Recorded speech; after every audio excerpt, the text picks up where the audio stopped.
A boy was found unconscious in the garden of a mansion, holding a letter. Upon reading it, the millionaire could not hold back his tears. The sun had barely risen on the horizon when Anne, a 65-year-old woman with grey hair and observant eyes, began her daily routine in the imposing English countryside mansion, where she had worked as a housekeeper for over 3 decades. Her footsteps echoed through the silent halls as she mentally listed the day's tasks. The mansion, a majestic structure of stone and glass, belonged to Thomas Durand, a millionaire known for his coldness in business and reclusiveness in his personal life. Anne was one of the few people who knew the nuances behind her employer's austere facade. As she drew back the curtains in the main sitting room, Anne frowned. Something in the garden caught her attention. A strange figure near the central fountain seemed out of place. "What could that be?" she murmured to herself, hurrying outside. The fresh morning air enveloped her as she stepped onto the dewy grass. As she approached the fountain, her heart began to race. It wasn't an object, but a person, a boy. "My goodness!" Anne exclaimed, running the last few steps. The boy, who appeared to be no older than 12, lay motionless on the grass. His pale face contrasted with his dark, disheveled hair. Anne knelt beside him, her trembling hands checking for vital signs. "Boy, can you hear me?" she called, her voice shaking with worry. There was no response. Panic began to set in. How had he gotten there? What had happened? Anne noticed a crumpled piece of paper in the boy's hand. A letter. She hesitated for a moment, torn between curiosity and urgency. "James!" she shouted, calling the gardener who had just arrived. "Call an ambulance! Hurry!" While James ran toward the house, Anne tried to rouse the boy, speaking softly and checking for visible injuries. Her mind raced through possibilities, each more alarming than the last. The sound of hurried footsteps announced the arrival of other staff members.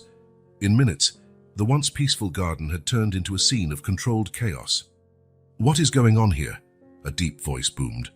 Anne turned to see Thomas Durand, still in his silk robe, his usually cold eyes now wide with surprise. "Mr. Durand," Anne stood up quickly. "We found this boy unconscious in the garden. We don't know how he got here." Thomas approached, his expression a mix of confusion and something Anne couldn't decipher. Concern, fear. "Is he—" Thomas began but couldn't finish the sentence. "Alive, yes," Anne answered quickly, "but unconscious. The ambulance is on its way." It was then that Anne remembered the letter.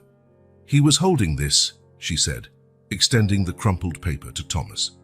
The millionaire took the letter hesitantly, as if he feared its contents. His eyes scanned the lines quickly, and Anne watched with growing concern as his expression changed. Thomas's face, normally a mask of indifference, began to contort. His eyes widened, his mouth opened in a silent cry of anguish. And then, to Anne's absolute shock, tears began to stream down the face of a man she had never seen show any emotion beyond coldness or irritation. "Mr. Durand," Anne called softly, completely unsettled by the scene. Thomas seemed not to hear her. His eyes were fixed on the unconscious boy, an expression of pain and recognition overtaking his features. "Paul," he whispered, a name Anne hadn't heard in years, and that made her blood run cold.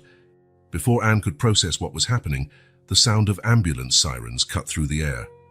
Thomas, suddenly composed again, folded the letter and slipped it into his robe pocket.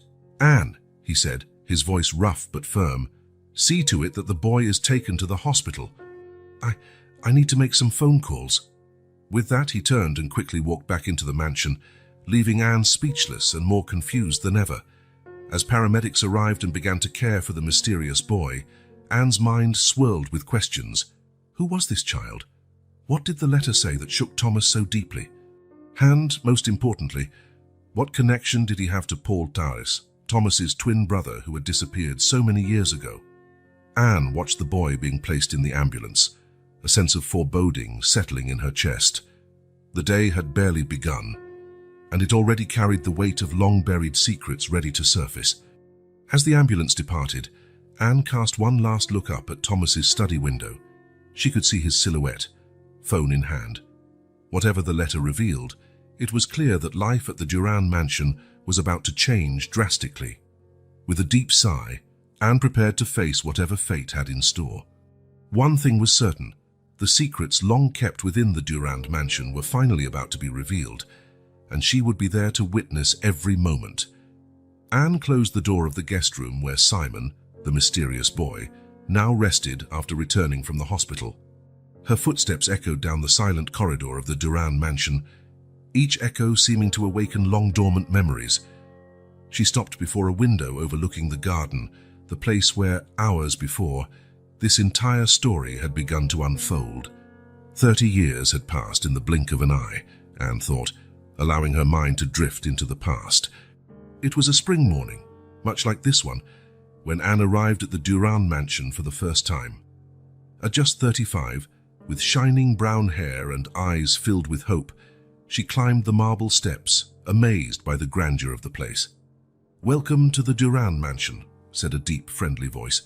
Anne turned to see two identical men descending the staircase. Twins, she realized immediately. Both tall, dark-haired, with penetrating eyes and impeccable suits. "I'm Thomas Durand," said the one on the left, extending his hand. "And this is my brother, Paul." Paul smiled warmly, a striking contrast to Thomas's firm, formal handshake. "I hope you'll feel at home here, Anne," Paul said, his voice gentler than his brother's. On that first day, Anne could never have imagined how different these two men, so alike in appearance, were in personality. Thomas, always serious and focused on business. Paul, warm and passionate about music and art.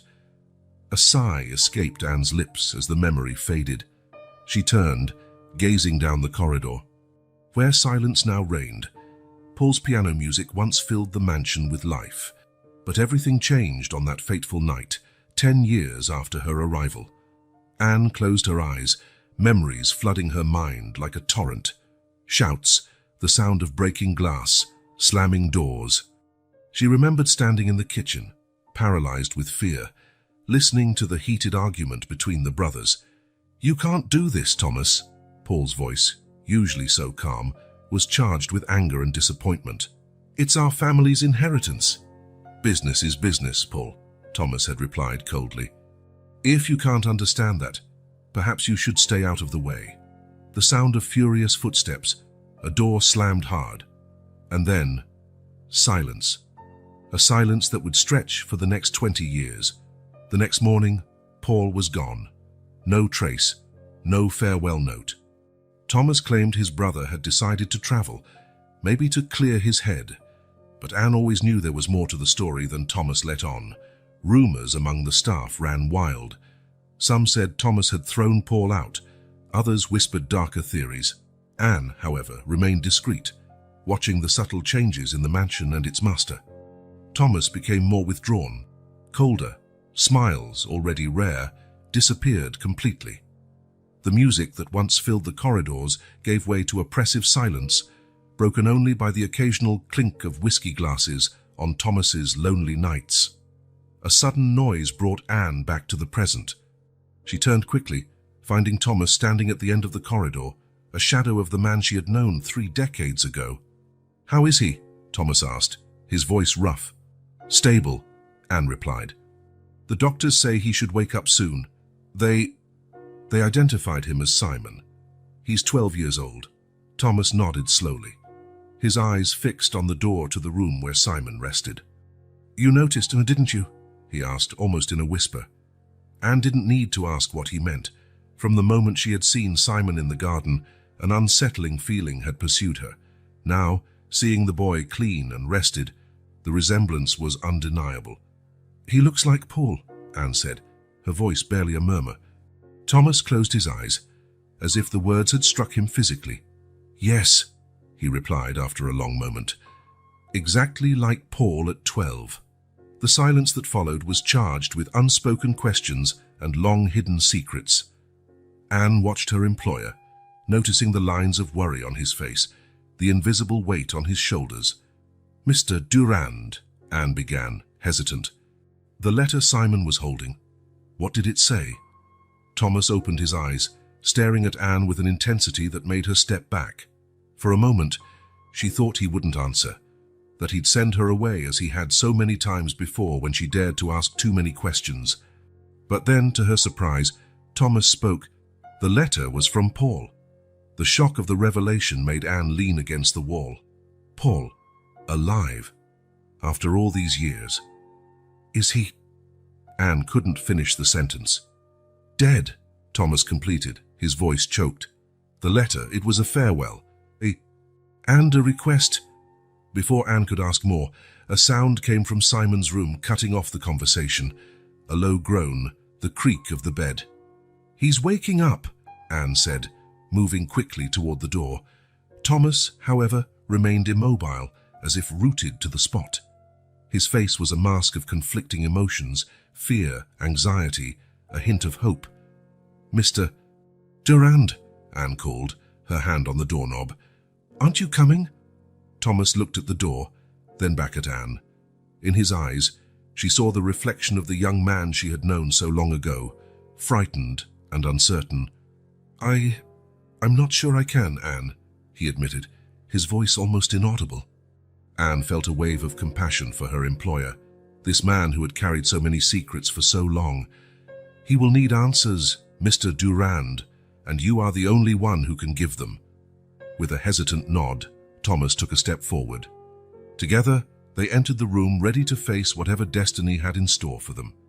Simon, the boy who so resembled the ghost of Thomas's past, was about to awaken, and with him, all the secrets buried in the Durand mansion over 2 decades threatened to come to light, ready to forever change the lives of everyone involved.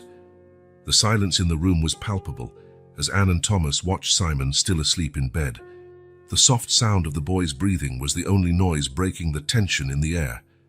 Anne cast a questioning look at Thomas, who seemed lost in his own thoughts, eyes fixed on the boy's face. Mr. Durand, Anne whispered, not wanting to disturb Simon. The letter, but what exactly did it say? Thomas blinked, as if waking from a trance. His fingers brushed his robe pocket, where he kept the letter. With a heavy sigh, he gestured for Anne to follow him outside the room. In the corridor, Thomas took the crumpled letter from his pocket. His hands trembled slightly as he unfolded it. Anne noticed stains on the paper, which looked like tears. Read it, Thomas said, extending the letter to Anne. With a racing heart, Anne began to read. Thomas, if you are reading this, it means I didn't reach you in time. My brother, my twin, I know we parted under terrible circumstances, but I beg you to read until the end. I am dying, Thomas. An aggressive cancer that gives me no more than a few weeks, but I'm not writing for myself. I'm writing for Simon, my son. Yes, Thomas, you have a nephew. Simon is 12 years old, and he is the light of my life. He's bright, talented, and loves music as I always did. He is all I have left in this world, and now he will be alone. I know I have no right to ask this after everything that happened between us, but you are the only family Simon has. Please, Thomas, take care of him. Give him the home and family I can no longer provide. There's so much I wish I could say, so many explanations I'd like to give, but time slips away. I can only hope you find it in your heart to have compassion and care for my son, your nephew. Forgive me, brother, for everything, with love, despite it all. Paul. Anne finished reading, silent tears rolling down her face. She looked at Thomas, who leaned against the wall, eyes closed and features contorted with pain. Mr. Durand, Anne began, her voice trembling. Paul was alive all this time, and now he's gone. Thomas nodded slowly, opening his eyes to meet Anne's. I had no idea, Anne. All these years, I had no idea. The compassion Anne felt was quickly replaced by a wave of indignation. 20 years of silence, secrets, and a mansion plunged into shadows because of Paul's absence. How did this happen? She demanded, her voice firmer now. What really happened that night, Thomas? Why did Paul disappear? Thomas moved away from the wall, running his hands through his hair in frustration. It was a fight, Anne, a stupid fight about the company, about the inheritance. We said terrible things to each other. And then, Anne pressed, determined to finally uncover the truth. And then he left, Thomas exclaimed, his voice rising before he controlled himself again. He walked out the door, saying he wanted nothing more to do with the family, the inheritance, me. I thought he would come back, But days turned into weeks, and weeks into months. Anne watched him closely, looking for signs of lies or omissions. "You never tried to find him?" Thomas averted his gaze, guilt evident on his face. "At first, no, I was angry, hurt. When I finally decided to look for him, it was as if he had vanished from the face of the earth." Anne was about to ask more questions when a sound from the room interrupted them. Simon was waking up. They hurried back into the room, finding the boy sitting up in bed, eyes wide with fear and confusion. Where am I?" Simon asked, his voice hoarse and unsteady. Anne approached carefully, sitting on the edge of the bed. "It's all right, dear. You're safe. My name is Anne, and this is Mr. Durand. You were found unconscious in our garden." Simon looked from Anne to Thomas, his eyes widening further when he saw the latter. The resemblance to Paul was undeniable, and Anne could see recognition in the boy's eyes. You look like my dad," Simon whispered, his voice barely audible. Thomas took a hesitant step forward. "Simon, I'm your uncle, your father's brother." The words seemed to have a devastating effect on Simon. He shrank back in the bed, shaking his head vigorously. No, no, no," he murmured. "Dad said not to trust, to stay away." Anne cast a worried glance at Thomas before turning her attention back to Simon. "It's all right, dear. No one will hurt you here. Can you tell us how you ended up in the garden?" But Simon closed himself off completely, refusing to speak further. He pulled his knees up to his chest, burying his face in them. Thomas looked devastated by his nephew's reaction. He stepped back, as if afraid that his presence alone would make things worse. "Anne," he said quietly, "take care of him. I need a moment." Before Anne could respond, Thomas left the room quickly, leaving her alone with a frightened Simon and a mountain of unanswered questions. As she tried to calm the boy, Anne couldn't stop thinking about all the day's revelations. Paul alive all those years, now gone, leaving behind a son. Thomas carrying the weight of guilt and secrets. And Simon, clearly traumatized and distrustful. One thing was certain: the Durand family's secrets were far from fully revealed, and Anne was determined to unravel each one, for Simon's sake and for Paul's memory. With a sigh, she prepared for what promised to be a long and difficult journey of healing and discovery. The Durand mansion, which for so long had been a place of silence and secrets, was about to face a storm of long-buried truths. The days following Simon's arrival were a whirlwind of emotions at the Durand mansion. Anne, moved by a mix of compassion and curiosity, naturally assumed the role of the boy's caregiver.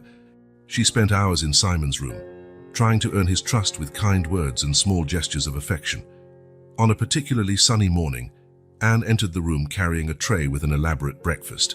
Simon, who had barely touched his food before, looked at the golden croissants and steaming cup of hot chocolate with interest. "Good morning, dear," Anne said softly, placing the tray on the small table beside the bed. "I thought you might like something special today." Simon hesitated for a moment before picking up a croissant. "Thank you," he murmured, his voice still timid. "My dad. He used to make hot chocolate for me when I was sad." Anne felt her heart clench. It was the first time Simon mentioned Paul willingly. "Your father sounds like he was a very caring man," she commented, sitting at the edge of the bed. Simon nodded, tears filling his eyes. He was the best dad in the world. Even when he got sick, he always tried to make me smile." Anne reached out, hesitant, and when Simon didn't pull away, she gently stroked his hair. "It must have been very hard for you, dear." The words seemed to open a floodgate. Simon began to talk, his voice broken by occasional sobs, about the last few months with his father. Sleepless nights, painful treatments, whispered promises that everything would be okay. "He made me promise," Simon said, wiping away tears. "Promise that I would come here, that I would find his brother. But he also warned me to be careful, not to trust completely." Anne frowned, intrigued by Paul's warning. What had happened in the past that made him distrust his own brother so deeply? Meanwhile, on the other side of the mansion, Thomas isolated himself further. Anne caught only glimpses of him, always looking tormented, always avoiding the areas of the house where Simon might be. One afternoon, frustrated by the situation, Anne confronted Thomas in his study. "Mr. Durand," she said firmly, "Simon needs you. He's your nephew, the last connection to Paul. Why are you avoiding him?" Thomas, sitting behind his imposing mahogany desk, looked as if he had aged years in a matter of days. "It's not that simple, Anne," he replied, his voice tired. "Every time I look at him, I see Paul. I see my mistakes, my regrets. But he's just a child," Anne insisted. "A child who lost everything and needs a family." Thomas closed his eyes, massaging his temples. "I know, Anne. I know. I just need time." Frustrated but understanding, she wouldn't get more from Thomas at that moment. Anne focused all her attention on Simon. It was during one of those afternoons, as they explored the mansion together, that she made a surprising discovery. They had entered the old music room, a chamber that had been closed since Paul's departure. A thin layer of dust covered everything, including the grand piano at its center. Simon stopped abruptly at the sight of the instrument, his eyes lighting up in a way Anne had never seen before. "May I?" he asked, timidly pointing to the piano. "Of course, dear," Anne replied, curious. Simon approached the piano with reverence, running his fingers gently over the keys. Then, to Anne's absolute astonishment, he began to play. Not random notes or a simple melody, but a complex emotional composition that filled the mansion with music not heard in decades. Anne stood paralyzed, tears forming in her eyes. It was as if Paul had returned, as if time had rolled back to when the mansion was full of life and song. "Simon," she whispered when the music ended, "that was extraordinary. Where did you learn to play like that?" Simon shrugged, a small smile on his lips. "My dad taught me. He said music was in our blood, a family gift."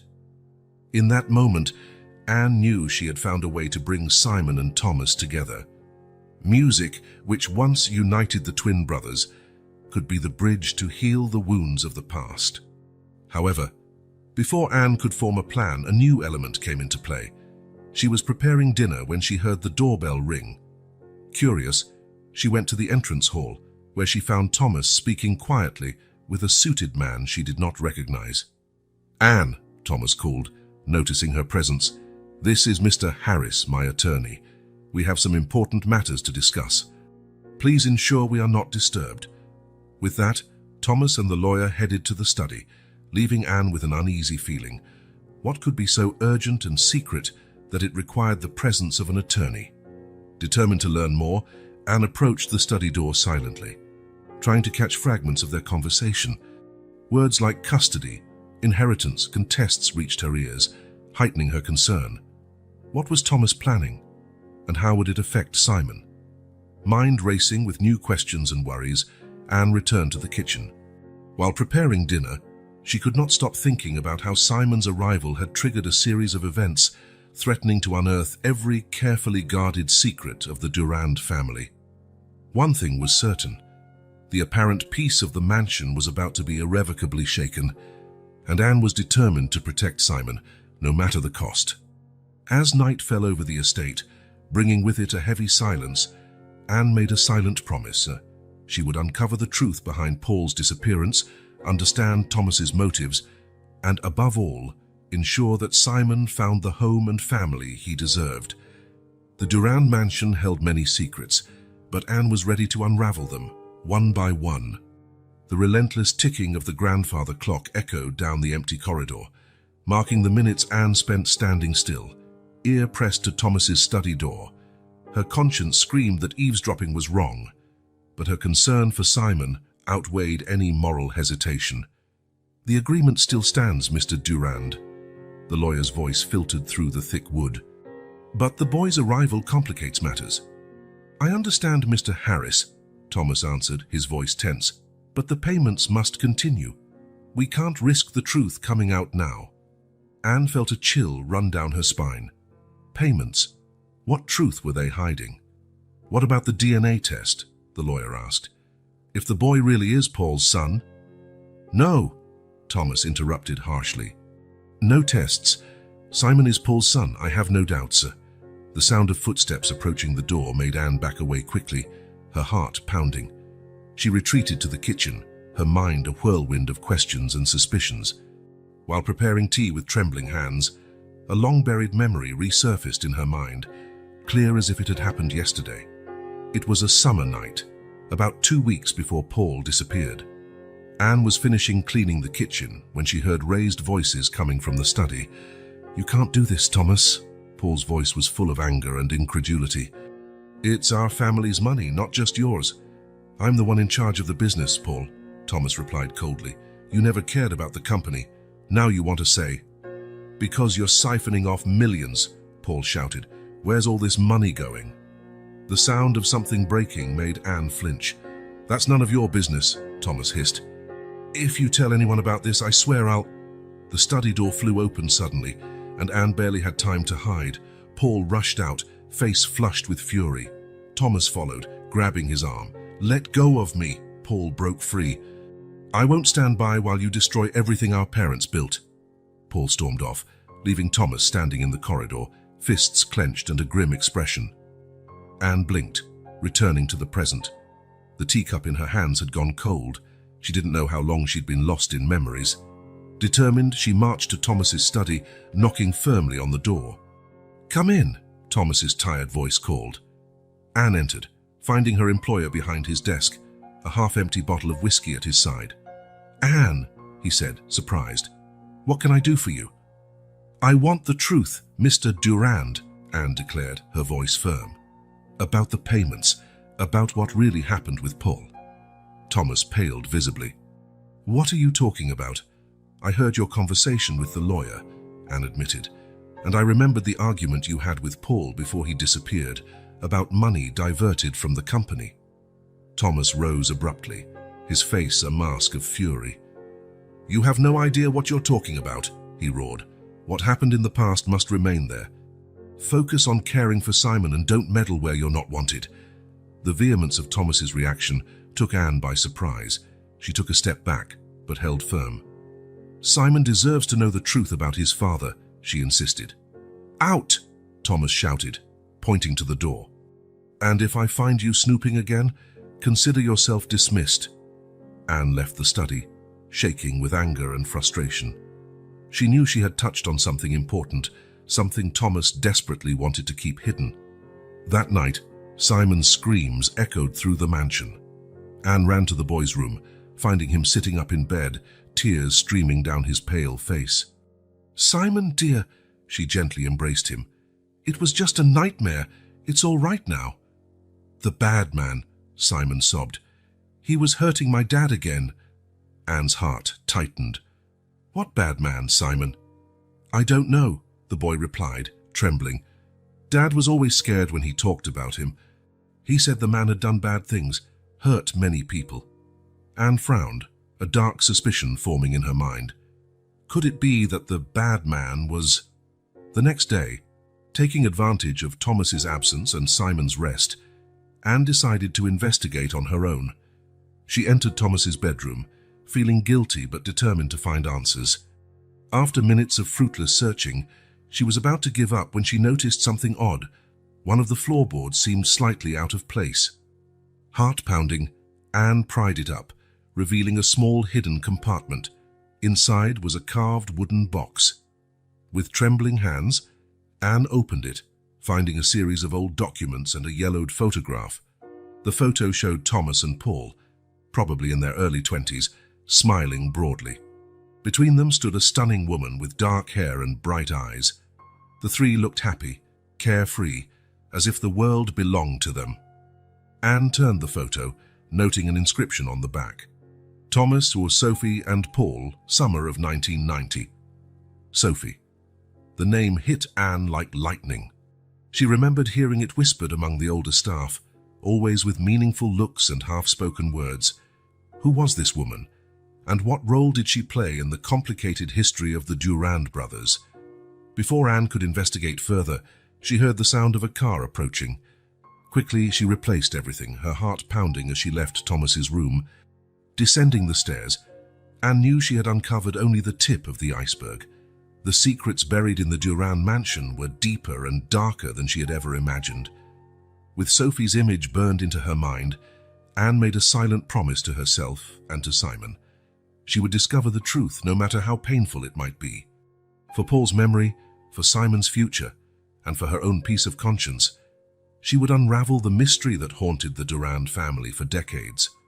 The mansion might have been full of shadows from the past, but Anne was determined to bring it all to light. The game of secrets and lies was about to come to an end. The discovery of the old photograph had ignited a new flame of determination in Anne. She knew the answers to the mystery surrounding the Durand family lay hidden in the past, and she was determined to unearth them, no matter the cost. On a rainy morning, taking advantage of Thomas being at a business meeting and Simon still asleep, Anne locked herself in her small room at the back of the mansion. With trembling hands, she pulled out her old address book, flipping through its yellowed pages until she found the name she sought, Claire Wilson. Claire had been one of Anne's closest colleagues during her early years at the Durand mansion. She was there on the night Paul disappeared and, if Anne remembered correctly, had always seemed to know more than she let on. Heart pounding, Anne dialed the number. After a few rings, a familiar voice answered. "Hello? Claire?" "It's Anne, from the Durand mansion." There was a tense silence before Claire replied, her voice cautious. "Anne, after all these years, what happened?" Anne took a deep breath. "Claire, I need your help. It's about Paul." The silence on the other end was deafening. Finally, Claire spoke, her voice a tense whisper. "Meet me at the Willow Cafe in an hour." "Come alone." The Willow Cafe was a small establishment in the nearby town, known for its discretion and reserved clientele. When Anne arrived, she found Claire sitting in a secluded corner, a cup of coffee untouched before her. "Anne," Claire greeted, her eyes scanning the surroundings nervously. "I hoped I'd never have to speak about that night again." Anne sat down, leaning forward. "Claire, please. Paul's son is at the mansion now. He deserves to know the truth about his father." Claire's eyes widened in surprise, but she nodded slowly. "Very well. But you must understand, Anne. What happened that night, it wasn't a simple disagreement between brothers." Claire closed her eyes, as if reliving the scene. "It was late. I was finishing cleaning the kitchen when I heard screams from the study. It wasn't unusual for the brothers to argue, but this was different." Anne listened intently, her heart pounding. "I approached the study door," Claire continued. "Paul was accusing Thomas of something terrible. He talked about money diverted, about lies and betrayals, and then he mentioned Sophie." "Sophie?" Anne asked, remembering the woman in the photograph. Claire nodded sadly. "Sophie was, well, she was at the center of their world. Both of them loved her deeply. But that night, Paul shouted something about Thomas stealing Sophie from him." "What happened next?" Anne pressed gently. "There was a noise, as if something had been knocked over. When I looked through the crack in the door, I saw Thomas holding Paul by the collar of his shirt, pinning him against the wall. Thomas's face, and I had never seen such anger." Claire visibly trembled before continuing. "Thomas said something like, 'If you tell anyone, I swear I'll ruin you.' Paul managed to break free and ran out. That was the last time I saw him." Anne felt a chill run down her spine. "Do you think Thomas "I don't know," Claire interrupted quickly. "I don't want to believe that. But in the following days, Thomas was different, cold, distant. He had bruised knuckles, as if he'd punched something, or someone." The two women sat in silence for a moment, the weight of the revelations hanging between them. "There's one more thing," Claire said finally. "The woman in the photo, Sophie, she disappeared around the same time as Paul. No one ever heard from her again." Anne's stomach churned. The implications were too terrible to contemplate. Thanking Claire for her courage, Anne returned to the mansion with her mind in turmoil. The puzzle pieces were starting to fit, but the picture they formed was dark and frightening. Entering the house, Anne was greeted by shouts from upstairs. Running up the stairs, she found Simon cowering in a corner of his room, and Thomas standing in the doorway, a look of shock and hurt on his face. "What happened here?" Anne demanded, placing herself protectively between Simon and Thomas. "I just wanted to talk to him," Thomas stammered, looking genuinely disturbed. But when I entered the room, he started screaming and backing away. Anne turned to Simon, kneeling beside him. "Simon, dear, it's all right. You're safe." Simon, trembling, looked at Anne with fearful eyes. "He looks like the bad man," the boy whispered. "The man who hurt my dad." Thomas visibly paled at Simon's words. Without a word, he turned and quickly left the room. Anne hugged Simon, her mind working furiously. The boy's fear, Claire's revelations, Thomas's erratic behavior, all pointed to a terrible truth she barely dared to consider. That night, after finally calming Simon and putting him to bed, Anne found herself standing at her bedroom window, watching the rain fall incessantly. The Durand mansion, once a symbol of wealth and prestige, now felt like a mausoleum of secrets and tragedies. Anne knew she was treading on dangerous ground. The more she discovered, the more threatening the situation became. But looking at the room where Simon slept, she reaffirmed her determination. The boy deserved to know the truth about his father, about his family. With a heavy sigh, Anne made a silent promise to Paul's memory and Simon's future. She would go to the end, no matter how painful or dangerous the path. The truth, long buried in the shadows of the Durand mansion, would finally come to light. And when it did, nothing would ever be the same. The next morning dawned grey, as if the sky itself reflected the heavy atmosphere hanging over the Durand mansion. Anne hadn't slept well, her dreams troubled by nightmares in which Paul cried out for help, always out of reach. Determined, she headed to Thomas's study as soon as the sun rose. She found him already there, hunched over some papers, a half-empty bottle of whiskey at his side despite the early hour. "Mr. Durand," Anne began, her voice firm despite her nervousness. "We need to talk." Thomas looked up, his tired, bloodshot eyes meeting hers. "What now, Anne?" "It's about Paul," she said, watching his reaction closely. "And Sophie." The effect was immediate. Thomas paled, his fingers tightening around the whiskey glass so hard Anne feared it might break. "What do you know about Sophie?" he asked, his voice a raspy whisper. Anne took a deep breath. "I know that both you and Paul loved her.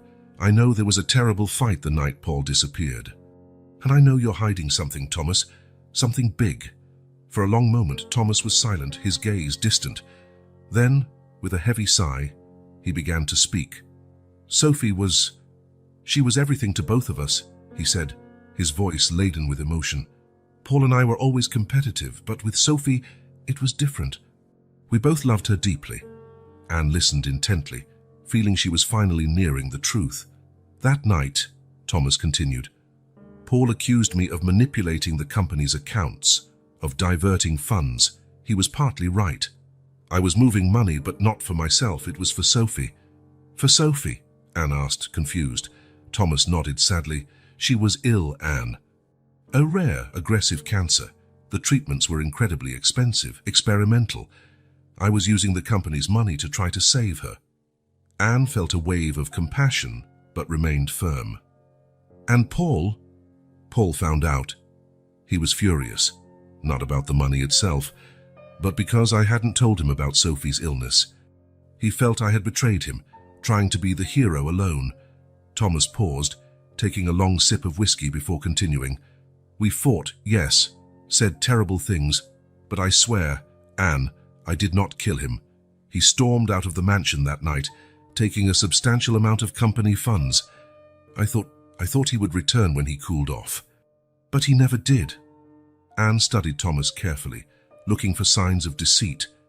There was genuine pain in his eyes, but also something else. Guilt, regret. "And Sophie?" she pressed. Thomas closed his eyes, as if the question wounded him physically. She did not survive. She died a few months after Paul disappeared. I lost them both, Anne. My brother and the woman I loved." The silence that followed was heavy, laden with unspoken emotions and secrets still buried. Anne felt there was more, much more, that Thomas wasn't revealing. But before she could push further, a gentle, melodic sound filled the mansion. Someone was playing the piano. Thomas rose abruptly, shock etched on his face. "It can't be," he murmured. Together, they rushed to the old music room. There, seated at the piano, was Simon. His small fingers danced over the keys with surprising skill, producing a melody Anne immediately recognized. It was Paul's favorite tune, a composition he often played on summer nights when the mansion was still full of life and joy. Thomas froze at the door, transfixed. His eyes were fixed on Simon, emotions flickering across his face. Shock, recognition, pain, and finally a profound sadness. Simon, absorbed in the music, didn't notice their presence until he finished the piece. When he finally looked up, his eyes widened at the sight of Thomas. Where did you learn that music?" Thomas asked, his voice trembling. Surprisingly, Simon did not show the usual fear of Thomas. Instead, there was a certain melancholy in his eyes. "My dad taught me," he answered softly. "He said it was special, that it reminded him of home." Thomas staggered as if punched, leaning against the doorway. Anne watched him closely, noting the tears forming in his eyes. "He talked about this place," Simon continued, his voice barely a whisper. "About the brother he loved, but who hurt him deeply. About the woman they both loved." Anne felt her heart clench. It was evident that Paul, even far away, had never truly left the Durand mansion behind. Thomas took a hesitant step towards Simon. "Simon, I'm so sorry. For everything." To Anne's surprise, Simon did not recoil. Instead, he looked directly at Thomas, his eyes, so much like Paul's, filled with a wisdom beyond his years. "Dad said one day I'd understand," Simon said, "that sometimes the people we love the most are the ones who hurt us the most. But that true love always finds its way back home." Simon's words seemed to break something inside Thomas. He fell to his knees, sobs shaking his body. After a moment of hesitation, Simon stepped away from the piano and cautiously approached his uncle. Anne watched, tears silently streaming down her face. It was a moment of catharsis, of pain, and perhaps the start of healing. But as she saw uncle and nephew united in their shared grief, Anne couldn't help feeling that there was still more to be revealed. Thomas's account of Paul's disappearance didn't completely match what she knew or what Simon had said about his father. The full truth was still out there, hidden in the shadows of the past, and Anne was more determined than ever to bring it to light, no matter the cost. As Paul's music echoed softly through the mansion, like a ghost from the past, Anne made a silent promise. She would find out what really happened that fateful night so many years ago. For Simon's sake, for Paul's memory, and perhaps even for Thomas's redemption. The journey to the truth was far from over. In fact, Anne felt it was only just beginning. The next morning began like so many others at the Durand mansion since Simon's arrival. Anne prepared breakfast, Thomas isolated himself in his office, and Simon practiced piano in the music room. The routine, though tense, had settled in. However, fate had other plans for that seemingly ordinary day. The sound of the doorbell echoed through the mansion, breaking the morning's quietude. Anne, drying her hands on her apron, headed to the front door. Opening it, she came face to face with a woman who seemed to have stepped directly out of her oldest memories. Dark hair peppered with grey framed a face that, despite the passage of time, still held an ethereal beauty. Her deep blue eyes seemed to carry the weight of 1,000 secrets. "May I help you?" Anne asked, though part of her already knew the answer. The woman smiled softly, a smile that didn't fully reach her eyes. "Hello. My name is Sophie. I'm looking for Thomas Durand." Anne felt as if the ground had disappeared beneath her feet. Sophie, the woman from the photograph. The woman Thomas had said died years ago. "Please, come in," Anne managed to say, her voice trembling. "I'll call Mr. Durand." While Sophie waited in the entrance hall, Anne rushed to Thomas's study, heart pounding. "Mr. Durand," she gasped, opening the door. "Someone is here to see you. It's Sophie." Thomas, who was bent over some papers, jerked his head up sharply. His face paled, as if he had seen a ghost. "Impossible," he murmured. But when he reached the hall and saw Sophie standing there, regal and real, Thomas seemed to age 10 years in an instant. "Sophie," his voice was just a whisper. How You're alive? Sophie took a step forward, her eyes fixed on Thomas. Hello, Thomas. It's been a long time. The moment was interrupted by the sound of light footsteps. Simon, attracted by the commotion, appeared at the top of the stairs. His eyes widened at the sight of Sophie. Aunt Sophie, he called, his voice a mixture of surprise and relief. Sophie looked up, a genuine smile lighting her face for the first time. Simon, dear, it's so good to see you safe and sound. Thomas looked from Sophie to Simon, confusion evident on his face. You know each other, but how? Sophie sighed deeply. It's a long story, Thomas. Perhaps we should sit down. In the living room, with everyone seated and Anne serving tea with trembling hands, Sophie began her narrative. First, I must apologize, she said, looking directly at Thomas. I never meant to cause so much pain, but at the time it seemed like the only way out. What way out? Thomas asked, his voice tense. I thought you were dead, Sophie. The doctor said. The doctor lied, Sophie interrupted gently. At my request, Thomas, that night when you and Paul argued, I heard everything. Anne, seated in a corner, absorbed every word. Sophie continued, I knew about the money you were diverting for my treatment, and I knew Paul had found out. Your fight, it was terrible. I feared what might happen if it went on. Thomas closed his eyes, pain evident on his face. So you ran away with Paul? Sophie nodded slowly. Yes. That night, after you stormed off, Paul came to me. He was scared. Thomas, scared of what you might do, we decided to leave together. But why? Thomas asked, his voice breaking. Why not tell me? Why let me think you were dead? Because I knew you would never give up, Sophie answered softly. You would have searched for us, used all your resources, and we needed a new beginning. Anne noticed Sophie avoiding direct eye contact with Thomas when talking about the escape. There was something more she wasn't saying, and all these years, Thomas pressed. You stayed together all this time. Sophie hesitated for a moment. Not exactly. Paul and we parted ways a few years later, but we kept in touch, especially after Simon was born. Simon, who had remained silent until then, spoke. Dad always said Aunt Sophie was our guardian angel, that she protected us from afar. Sophie smiled sadly at the boy. Your father was a wonderful man, Simon. He loved you more than anything in the world. Thomas seemed to be struggling to process everything. But why return now? After so long? Sophie's smile faded, replaced by deep sadness. Paul contacted me a few weeks ago. He knew he didn't have much time. He wanted to ensure Simon would be safe. Safe from what? Anne couldn't help asking. Sophie cast a quick glance at Thomas before answering. From the past. From the consequences of the choices we all made so long ago. Anne noticed how Sophie avoided certain details, how her eyes sometimes shifted. She was still hiding something crucial. Thomas, for his part, seemed to be in shock. His eyes never left Sophie's face and as if afraid she might disappear at any moment. Sophie, he said finally, his voice choked with emotion. I never stopped loving you. All these years, thinking you were dead. Sophie reached out, gently touching Thomas's face. I know, Thomas, and I'm sorry for all the pain I caused. But you must understand there were reasons beyond what you know. Anne watched the interaction, noting the underlying tension.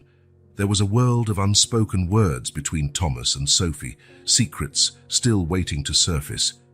As the conversation continued, with Sophie answering vaguely about the years that passed, Anne couldn't stop thinking about that night when Paul disappeared. What really happened? Why did Sophie seem so reluctant to discuss it? One thing was certain. Sophie's return had shaken the very foundations of the Durand mansion. Old feelings resurfaced, secrets threatened to come to light, and at the center of it all was Simon, a boy who carried the legacy of a complex and painful history. Anne knew that, despite the morning's revelations, there was still much to be discovered. The puzzle of the past was far from complete, and each new piece brought more questions than answers. As she watched Thomas, Sophie, and Simon now conversing with heavy emotion, Anne made a silent vow.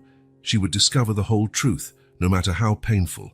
For Paul's memory, for Simon's future, and for the peace of everyone caught in this complex web of love, loss, and secrets. The past had returned to the Durand mansion, and with it, the promise that nothing would ever be the same again. The tension in the mansion's living room was palpable. Sophie had finished telling her story, but Anne could feel that there was still more left unsaid. With Simon finally asleep after the day's emotional turmoil, Anne decided it was time to press for complete answers. "Sophie," Anne began, her voice firm yet gentle, "there's something you're not telling us. Something about that night."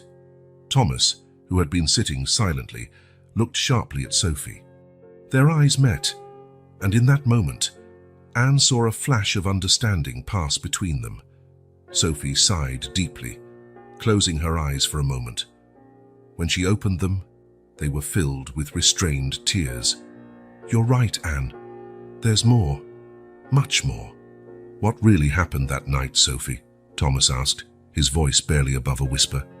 Sophie looked out the window, as if she could see the past reflected in the glass. "It happened so long ago, but I can still see it clearly, as if it were yesterday." Flashback, 20 years ago. The Durand mansion was quiet that night, except for the screams coming from the study. Sophie, who was in the garden, ran inside when she heard the sound of breaking glass. "You're a damn traitor, Thomas," Paul's voice echoed down the corridor. "How could you do this? Falsify documents to take everything?" Sophie reached the study door just in time to see Thomas, face red with anger, lunge at Paul. "You understand nothing," Thomas shouted. "I did what was necessary to save the company, to save our family." "Liar," Paul countered, holding a sheaf of papers. "This proves you diverted millions, and not just for Sophie's treatment, was it?" Thomas froze momentarily, and Sophie saw something change in his eyes. Fear. Guilt. "Paul," Thomas said, his voice dangerously low, "give me those papers." "Never," Paul responded, backing away. "I'll expose everything. Thomas, it's over." Then it all happened in a blur. Thomas lunged, trying to grab the documents. Paul dodged, but tripped on the rug. In his fury, Thomas pushed Paul hard. Sophie watched in horror as Paul fell, his head striking sickeningly against the edge of the mahogany desk. He collapsed to the floor, motionless. "Paul!" Sophie cried, rushing to his side. There was blood. So much blood. Thomas stood paralyzed, staring at his own hands as if he didn't recognize them. I didn't mean..." Sophie checked Paul's pulse. Weak, almost imperceptible. "Thomas, we need to call an ambulance." But Thomas didn't move. His eyes were glazed, in shock. "If anyone finds out, everything will be lost. The company, our reputation." "Thomas!" Sophie screamed. "He's your brother!" That was when Sophie made the decision that would change their lives forever. Seeing Thomas's catatonic state and fearing for Paul's life, she took action. "Help me carry him," she ordered Thomas. Together, they carried Paul, still unconscious, to Sophie's car. She drove furiously to a small hospital on the outskirts of town, away from prying eyes of society. He fell down the stairs. Sophie lied to the doctors. "Please, save him." Hours passed. Thomas stayed behind at the mansion, destroying evidence and cleaning up the blood, while Sophie waited for news. Finally, a doctor appeared. "He will survive," he said, "but there are complications. Severe memory loss. He may never remember who he is." At that moment, Sophie saw an opportunity, or a chance to protect Paul from Thomas, to give him a new life far from lies and betrayals. "Don't tell anyone he's here," she pleaded with the doctor. "It's complicated. I will take care of him." Back to the present. Sophie finished her narrative, tears streaming down her face. Thomas was pale, trembling slightly. You lied to me," he whispered. "All these years. I did what I thought necessary to protect Paul," Sophie replied. "You were out of your mind, Thomas. I feared what else you might do." Anne, who had listened in shock, finally found her voice. "So Paul survived, but with no memory." Sophie nodded. "I helped him start a new life far from here. Over time, some memories returned, but never completely. He knew he had a brother, knew of Thomas's existence, but the details remained hazy. "And Simon?" Thomas asked, voice choked. Paul met Simon's mother a few years later. When the boy was born, something stirred in Paul, a desire to reconnect, to understand his past. That's when he started asking me more questions. The silence that followed was heavy with the weight of 2 decades of lies, guilt, and regret. "Why come back now?" Anne asked gently. Sophie looked at her hands. Paul was dying. For real this time. His last wish was for Simon to meet his family, his past. But he feared the consequences of what had happened so long ago. Thomas got up abruptly, walking to the window. His posture was that of a man carrying the world's weight. "All these years," he murmured, "living with the guilt, believing that I had—" Sophie approached him, placing a gentle hand on his shoulder. "Thomas, is what happened that night was a terrible accident, but the lies, the fraud, that was your choice."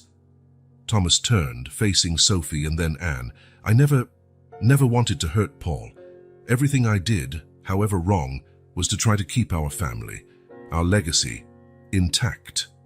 Anne watched them, feeling the weight of 20 years of secrets and pain. There was so much to process, so many wounds to heal. "What do we do now?" Anne asked softly. Sophie looked toward the stairs, toward the room where Simon slept. "Now, we must think of Simon. He deserves to know the truth about his father, his family, but he also deserves a future free of these burdens." Thomas nodded slowly. "I'll do whatever it takes," he said, his voice filled with determination, "to make it right for Simon, to honor Paul's memory." As the sun rose on the horizon, painting the sky in shades of pink and gold, the three remained in the living room, united by the weight of the newly revealed truth. The past had finally emerged, bringing with it the promise of a new dawn for the Durand family. Anne knew the road ahead would be difficult, but for the first time in years, there was hope. Hope for healing, for redemption, and perhaps for a new beginning for them all. The dawn brought not only a new day, but the promise of a new era for the Durand mansion. The truth, long buried under layers of lies and remorse, had finally come to light. Now it remained to face the consequences and seek redemption. Thomas spent the morning in his study, immersed in thoughts and regrets. When he finally emerged, his eyes were red, and his posture, though still imposing, carried the visible weight of his past actions. "Anne," he called softly, finding the housekeeper in the kitchen, "could you please bring Simon? There's something I need to do." Anne nodded, understanding the gravity of the moment. Minutes later, she returned with Simon, who looked at his uncle with a mix of curiosity and apprehension. Thomas knelt down before his nephew, so they were at eye level.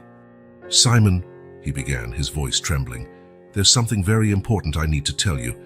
About your father, about me, about the past." With Sophie and Anne present as silent witnesses, Thomas began his confession. He spoke about the fateful night, the fight, the accident, and the lies that followed. His voice broke occasionally, but he continued, determined to reveal the whole truth. "I made terrible mistakes, Simon," Thomas concluded, tears running down his face. "Mistakes that hurt your father, that hurt our family. I don't expect you to forgive me, but I beg you to understand that I deeply regret everything I did." Simon listened in silence, his eyes, so like Paul's, fixed on his uncle. When Thomas finished, the boy remained quiet for a long moment, processing all he had heard. Finally, to everyone's surprise, Simon reached out and gently touched Thomas's face. "My dad told me about you," he said softly. Thomas looked shocked. He did," Simon nodded. "In the last few weeks, before he left us, he said he remembered some things, good and bad. He spoke of a brother he loved, but with whom he had fought." Anne's heart ached as she saw Thomas's expression, an anguished mix of pain and hope. "He said," Simon continued, "that he wanted to make peace, that life is too short for grudges. He wanted me to meet my uncle, to understand that sometimes people make mistakes, but that family love is stronger." Thomas sobbed openly, pulling Simon into a tight embrace.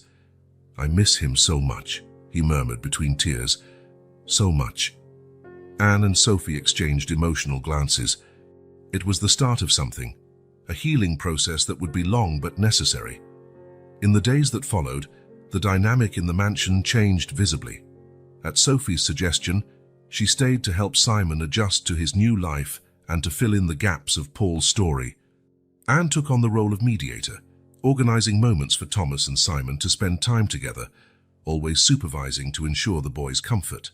One afternoon, while Thomas and Simon played chess in the library, Anne watched discreetly. The initial tension had given way to cautious camaraderie. Simon laughed at Thomas's stories about Paul's youth, and Thomas listened attentively to the memories Simon shared.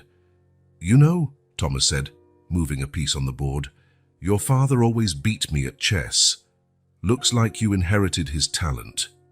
Simon smiled, a smile that so resembled Paul's it made Thomas's heart ache. He said chess was like life. Sometimes you make mistakes, but there's always a chance to fix things if you think carefully about your next move. Thomas nodded, moved by the wisdom in his brother's words, passed down through his nephew. "Your father was a wise man, Simon. And I'm trying to fix my mistakes now." True to his word, Thomas began taking concrete steps to correct past wrongs. He summoned a meeting with his lawyers and accountants, determined to restore the portion of the inheritance that belonged to Paul, and now to Simon. "I want everything done properly," Thomas instructed his advisors. "Simon must receive what is rightfully his, and I want to establish a charity fund in Paul's name, focused on helping underprivileged children." Anne, present at the meeting at Thomas's request, felt a mixture of pride and relief. It was as if an invisible weight had been lifted from the Durand mansion. That night, as everyone gathered for dinner, a new tradition Sophie had established, Anne couldn't help noticing how the atmosphere had changed. There was laughter, lively conversation, and a sense of family that had been absent for so long. Thomas, seated at the head of the table, looked around and then fixed his gaze on Anne. "Thank you," he said simply, but his eyes conveyed deep gratitude. Anne smiled in response. She knew the path ahead would still be long and sometimes difficult. Deep wounds needed healing, trust needed rebuilding. But there, in that moment, seeing Thomas, Simon, and Sophie together, she felt a growing certainty. The Durand family, so long fragmented by secrets and lies, was finally on the path to healing and redemption, and Anne would be there, as she always had been, to guide them through this journey, step by step, day by day. The weeks following the revelation of the truth brought a palpable change to the Durand mansion. The heavy air of secrets and remorse gave way to an atmosphere of hope and renewal. At the center of this transformation stood Anne, quietly orchestrating the rebuilding of the family bonds that had been so cruelly broken. One sunny morning, Anne surprised Thomas and Simon with an unusual proposal. "How about a picnic in the garden?" she suggested, holding a wicker basket filled with treats. "The day is far too beautiful to stay indoors." Thomas, initially hesitant, looked at Simon, who nodded enthusiastically. "Sounds like a great idea," he agreed, a small smile forming on his lips. Anne led them to a shaded spot near the old oak tree, where Paul used to sit and read. As she spread out a checkered blanket on the grass, she observed uncle and nephew interact shyly. "Did you know your father loved picnics?" Thomas commented, helping Simon sit. "When we were kids, he always insisted on eating outdoors, even in winter." Simon smiled, his eyes shining with interest. "Really? Dad never told me that." The conversation flowed naturally from there, with Thomas sharing childhood stories and Simon absorbing every word, eager to learn more about the father he'd lost too soon. Anne stepped away discreetly, leaving the two to enjoy the moment. On returning to the house, she found Sophie in the kitchen, preparing a pitcher of lemonade. "How are they?" Sophie asked, her face a mix of hope and worry. "Better than I expected," Anne replied, smiling. "Thomas is trying, and Simon, well, he's incredibly resilient." Sophie nodded, pride shining in her eyes. "He's so much like Paul, not just in appearance, but in spirit too." In the days that followed, Anne continued to create opportunities for Thomas and Simon to grow closer. A Sunday afternoon of board games became a tradition. Walks in the garden turned into improvised botany lessons, with Thomas sharing knowledge he had inherited from his father. Sophie also played a crucial role in this reconstruction. Many evenings, after dinner, she would sit with Simon in the living room, an old photo album in her lap. "This is your dad at 16, she'd say, pointing to a faded photograph. It was when he won his first piano competition. Simon traced the photo's outlines with his fingers, eyes shining with emotion. "He looked so happy," the boy murmured. "He was," Sophie confirmed, her voice gentle with the memory. Paul had a joy for life that touched everyone around him. Thomas, passing by the living room, paused to listen. Anne noticed how his eyes softened at seeing the photo, decades of resentment replaced by bittersweet longing. It was during one of these memory-sharing sessions that Thomas made an announcement that surprised everyone. I've been thinking," he began, his voice betraying unusual nervousness. "Simon, I would like to officially adopt you." "If you want, of course." The silence that followed was deafening. Simon looked at Sophie, then at Anne, as if seeking guidance. "It's an important decision, dear," Anne said softly. "You don't have to answer now. Think about it." Thomas nodded quickly. "Yes, of course, there's no rush. I just wanted you to know that, well, I want to do this right. To be a real family." Simon was quiet for a moment, processing the offer. Finally, he stood up and, to everyone's surprise, hugged Thomas tightly. "Thank you, Uncle Thomas," he whispered. I would really like that." Anne felt tears forming in her eyes at the scene. It was a moment of healing, of new beginnings. In the days that followed, the Durand mansion underwent a physical transformation mirroring the emotional shift. Inspired by the new family dynamic, Thomas decided it was time to renew the space. "This house has been a mausoleum for too long," he declared one morning. "It's time to bring it back to life." With Anne and Sophie's help, heavy curtains were replaced by light, cheerful fabrics. Old furniture was restored, walls painted in vibrant colors. The old music room, long sealed, was reopened, and Paul's grand piano tuned. Simon, enthusiastic about the changes, asked permission to redecorate his room. Anne helped him choose bright colors and hang photos of his newly extended family. One afternoon, while supervising the installation of new shelves in the library, Anne found herself reflecting on the journey that brought them here. Her persistence in seeking the truth, her refusal to accept lies and half-truths, had been the catalyst for this entire transformation. "A penny for your thoughts," Sophie's voice pulled her from her reverie. Anne smiled, turning to face her friend. "I was just thinking about how much things have changed. A few months ago, this house was so empty. Now it's a home," Sophie completed, smiling back. "And that's thanks to you, Anne. Your courage in facing the past, your compassion, you brought this family back together." Anne felt warmth rise to her cheeks. "I only did what I thought was right, and that made all the difference," Thomas said, joining them. He carried a dusty box. "Look what I found in the attic.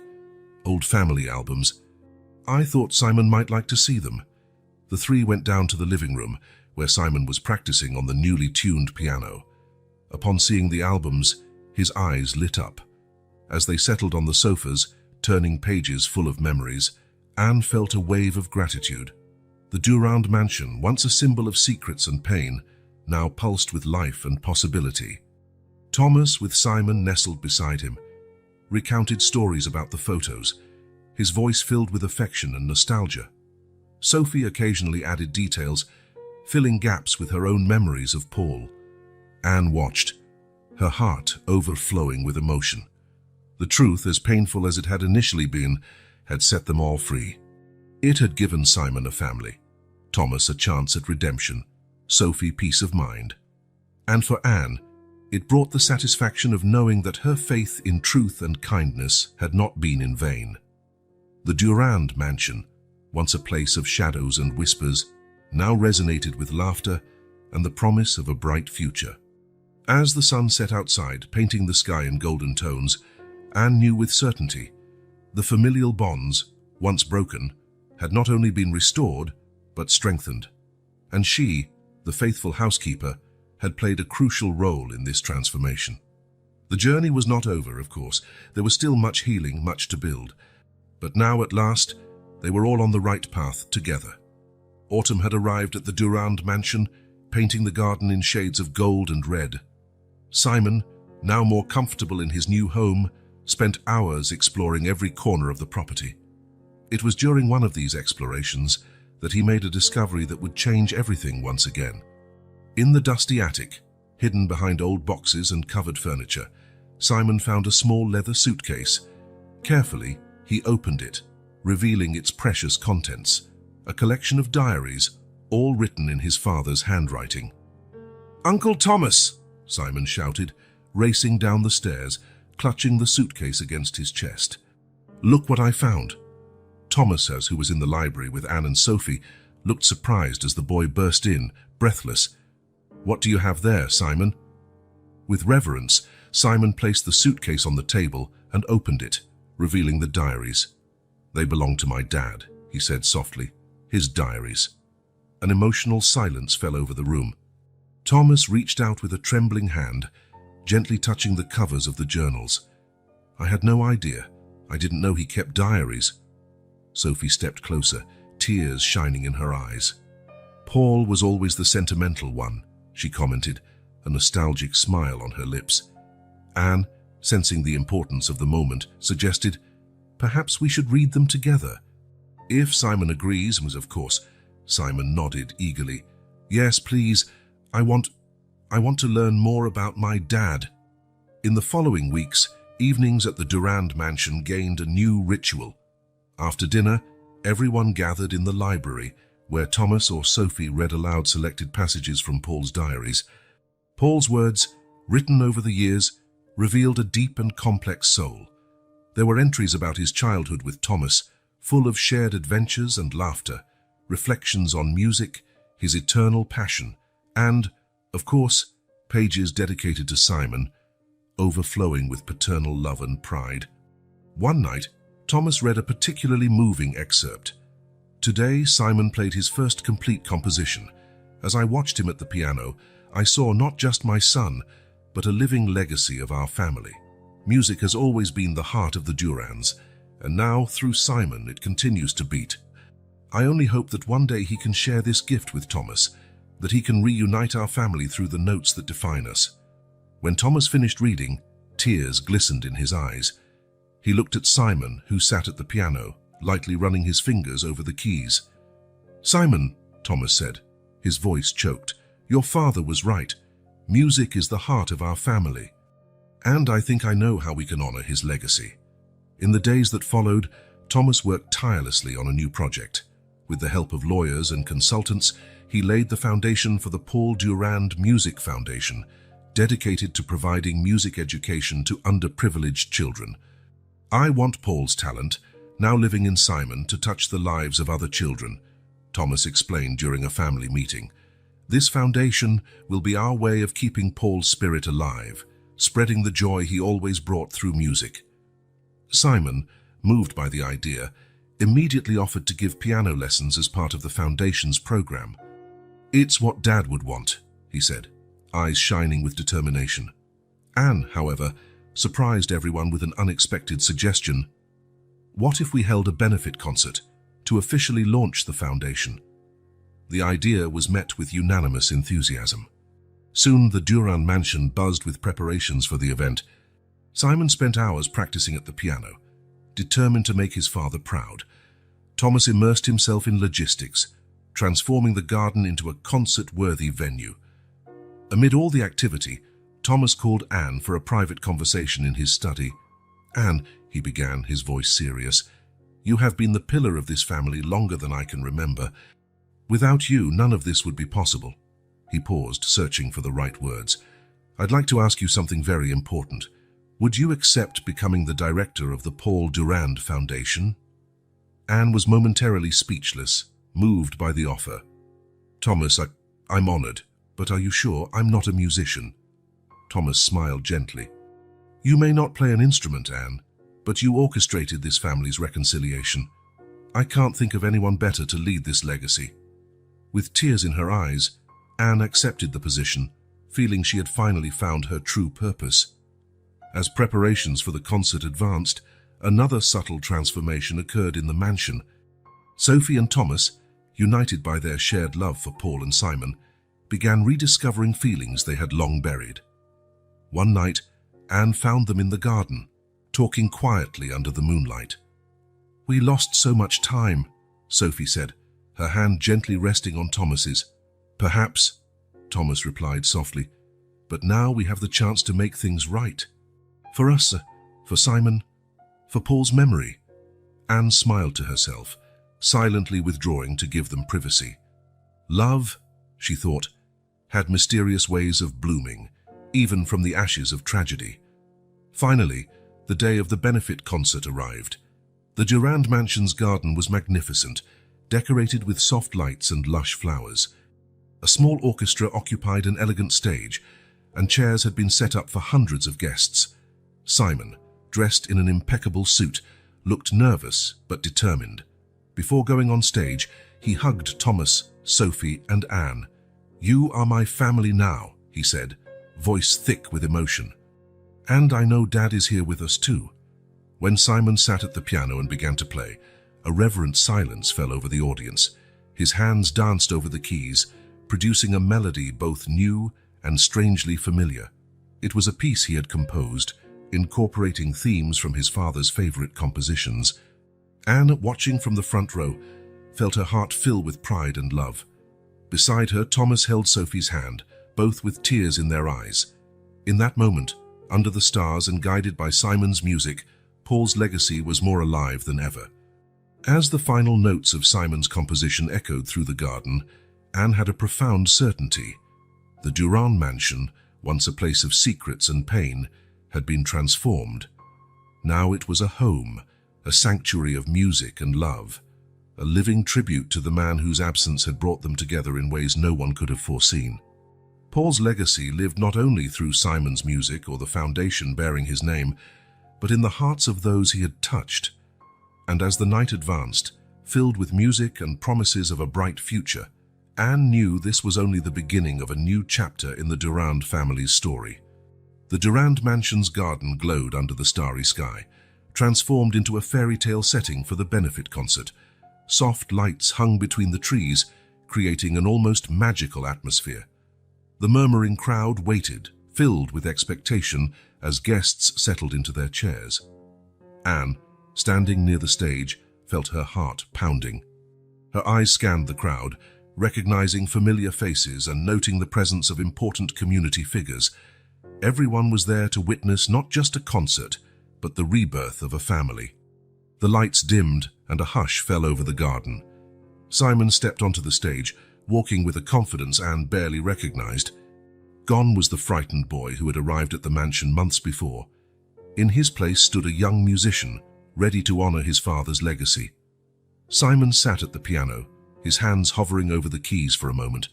He closed his eyes, took a deep breath, and began to play. The first notes of Paul's favorite piece floated into the air, and Anne felt tears forming in her eyes. The melody was familiar, but there was something new.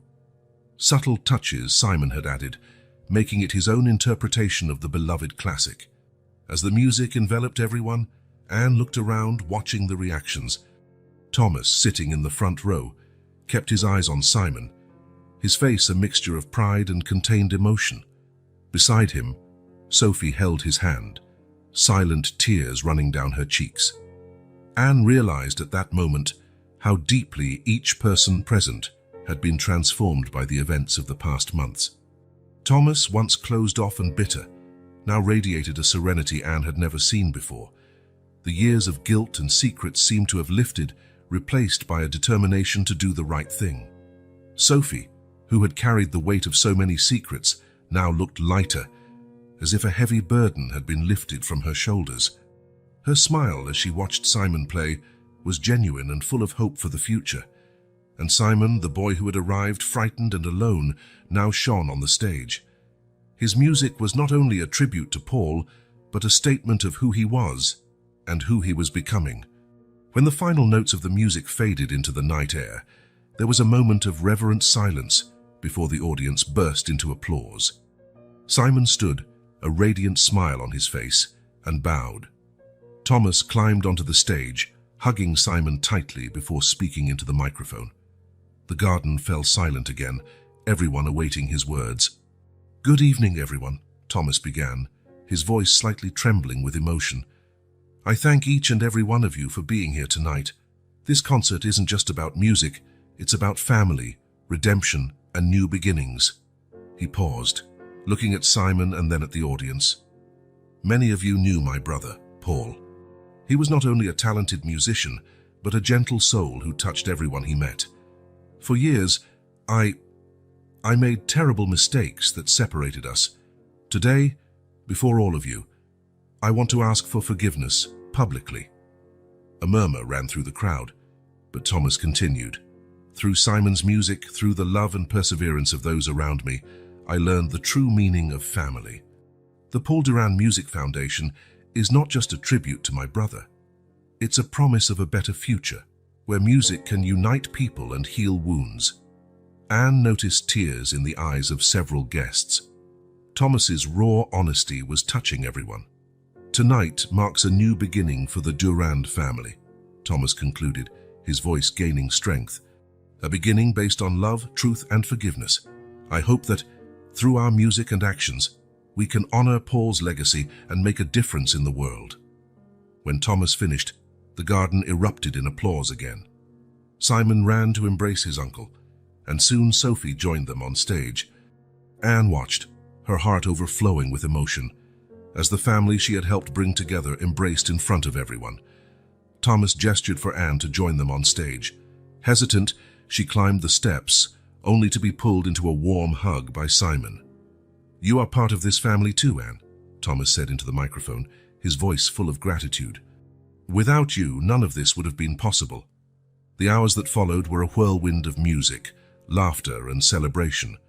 The foundation was officially launched, with promises of donations flowing in from all sides. Simon played a few more pieces, enchanting everyone with his talent. When the night finally ended and the last guests departed, Anne found herself alone in the garden. She walked to the spot where, months ago, she had found Simon unconscious, clutching that fateful letter. Gazing at the starry sky, Anne reflected on the extraordinary journey they had all taken. The love that had seemed lost had found its way back to the Durand mansion.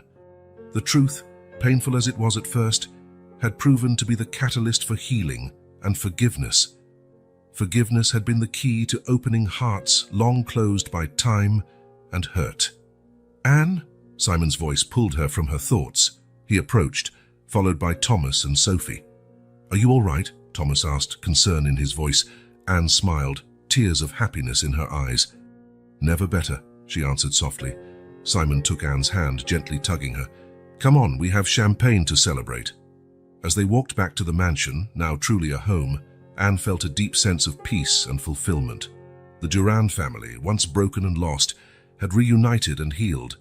The future, once bleak and uncertain, now shone with possibilities. The foundation would bring music and hope to many lives. Simon would grow up surrounded by love and support.